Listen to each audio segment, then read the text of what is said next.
নমস্কার বন্ধুরা, স্বাগতম জানাই আপনাদের আমাদের চ্যানেলে। আশা করি আপনারা সবাই খুবই ভালো আছেন।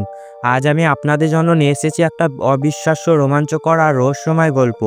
পশ্চিমবঙ্গের বেগুনকোদর রেলওয়ে স্টেশনের ভূতের গল্প। শুনতে অবাক লাগছে না? চলুন শুরু করা যাক। বেগুনকোদর স্টেশন পুরুলিয়া জেলার এক ছোট্ট গ্রাম। 1962 সালে এই স্টেশন তৈরি হয় গ্রামের মানুষের সুবিধার জন্য। কয়েক বছর সব কিছু স্বাভাবিক চলছিল। ট্রেন আসতো, যাত্রীরা উঠতো, নামতো, একদমই সাধারণ দৃশ্য। কিন্তু 1968 সালে হঠাৎ শুরু হয় এক রহস্যময় ঘটনা। সন্ধ্যার দিকে স্টেশন মাস্টার মোহনবাবু প্রথম দেখেন এক অদ্ভুত দৃশ্য। ট্রেন ছাড়ার সময় তিনি দেখেন একটা মেয়ে ট্রেনের সঙ্গে সঙ্গে ছুটছে। প্রথম দিন তিনি ভেবেছিলেন হয়তো ট্রেন ধরার চেষ্টা করছে, কিন্তু পরের দিনে যখন একই দৃশ্য দেখলেন তখন তার মনে সন্দেহ দানা বাঁধে। এরপর যা হলো তা আরও ভয়ঙ্কর। একদিন সেই মেয়েটি এত দূরত্বে দৌড়াতে লাগলো যে ট্রেনকেও ছাড়িয়ে গেল।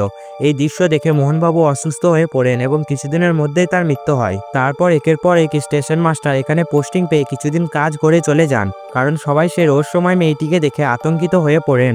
শেষমেশ ভয় আর আতঙ্কের কারণে 1968 সালে এই স্টেশনটি বন্ধ হয়ে যায়। 42 বছর ধরে এই স্টেশন পরিত্যক্ত ছিল।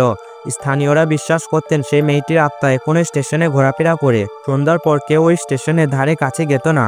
এমনকি ট্রেন চালকরা স্টেশনের কাছাকাছি এসে ট্রেনের গতি বাড়িয়ে দিতেন। 2009 সালে অবশেষে আবারও স্টেশনটি খোলা হয়, কিন্তু আজও সন্ধ্যার পর সেখানে কোনো ট্রেন থামে না। আর স্থানীয় মানুষ বিকেল 5টার পর স্টেশনের মুখোমুখি হন না। তাহলে কি সত্যি ওই স্টেশনে এক ভূতের উপস্থিতি আছে, নাকি এটা শুধু একটা গল্প? সত্য কি মিথ্যা জানি না, কিন্তু বেগুনকোদর স্টেশনের রহস্য আজও মানুষকে কাঁপিয়ে তোলে। এই অদ্ভুত গল্পটি কেমন লাগলো কমেন্টে জানাবেন। ভিডিও ভালো লাগলে লাইক করুন, শেয়ার করুন, আর আমাদের চ্যানেল সাবস্ক্রাইব করতে ভুলবেন না। নতুন নতুন রহস্যময় গল্প নিয়ে আবারও ফিরে আসবো।